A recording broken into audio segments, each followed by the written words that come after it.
Hello chess lovers, I have a very interesting game for you played by Alexander Beliavsky and Laurie Christiansen. The game was played in 1987. Beliavsky started with d4, knight f6 by Christiansen, c4, e6, g3, this is the Catalan opening, bishop b4 check, bishop d2, queen e7, bishop g2, bishop takes d2 check, queen takes d2, d6, knight c3, black castles, knight f3, e5, white castles, rook e8, e4, bishop g4, d5, bishop takes f3,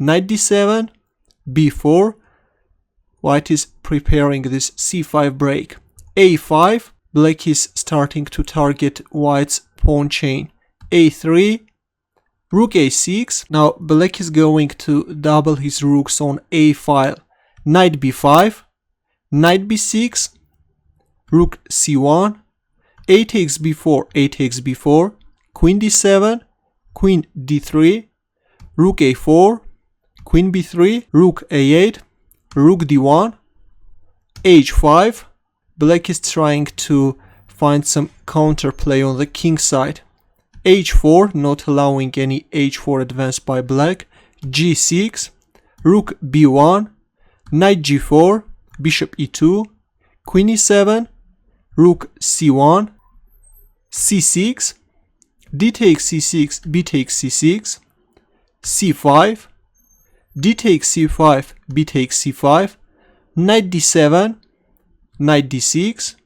So far so good, black was playing a very good game, but in this position Christiansen made a bad move by playing knight f6, overlooking white's next threat, and it turns out that actually after bishop c4 black is losing the pawn on f7. It was very important to play knight f8, and if bishop c4 then knight e6 protecting the pawn on f7. But instead we see knight f6 in the game and bishop c4.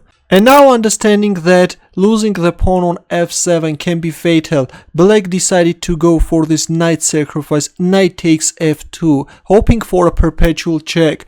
King takes f2, rook a3, bishop takes f7 check, king g7, queen e6. White is offering an exchange of queens in order to simplify the position. But here comes rook a2 check, king g1 and rook a3. A fantastic move, sacrificing the queen on e7. Of course, white can't accept the sacrifice because of this rook takes g3 check and black rook is just giving a perpetual check. That's why after rook a3, white first played knight e8 check, and now comes another amazing king h6 move, again offering the queen on e7. Of course, again white can't accept the sacrifice because of this perpetual check. After king h6 we see knight takes f6 in the game, rook takes g3 check, king h1, and a very beautiful move, queen takes f7. Black queen is simply grabbing white pieces. The idea is to lure away this queen, which is protecting the h3 square, and give a perpetual check. We see rook d7 in the game. Of course, again, if queen takes f7, then here comes this perpetual check. We see rook d7, queen takes f6, another amazing move. And in this position, white made a terrible mistake and captured on f6, overlooking black's threat. The winning move was rook h7 check. If king takes h7 only, now queen takes f6.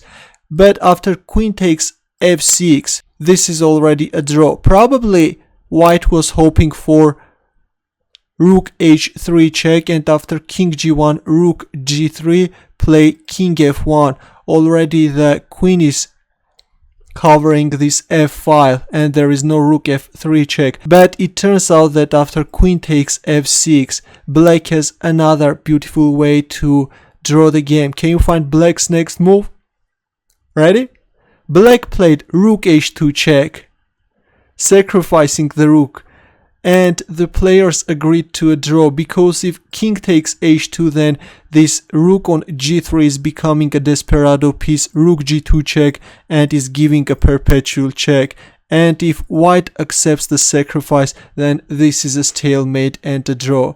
It's unbelievable that this position is taken from a real game. This looks like a composed chess puzzle. Black offered his queen 4 times, sacrificed 2 knights and 2 rooks, and eventually managed to draw the game with the help of a stalemate. Just a brilliant way to draw the game by Larry Mark Christiansen. Your comments and questions please, and thanks for watching. Good luck.